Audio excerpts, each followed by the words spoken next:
নমস্কার, আমি অ্যাস্ট্রোলজার মনীষা শাস্ত্রী বলছি। প্রায় বেশিরভাগ মানুষেরই কিছু না কিছু সমস্যা বর্তমান সময়ে রয়েছে।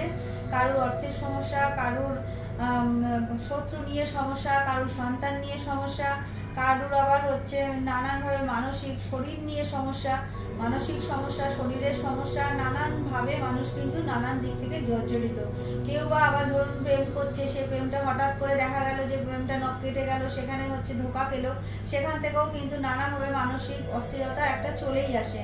তা আপনারা আপনাদের রাশিচক্রটা বিচার করে দেখে নিন, যখন হঠাৎ করে হয়তো অনেকের লাইফে প্রেম আছে, সেই প্রেমটা কিন্তু বিয়ে পর্যন্ত পৌঁছবে কিনা সেইটা কিন্তু আপনারা জেনে নেওয়া দরকার।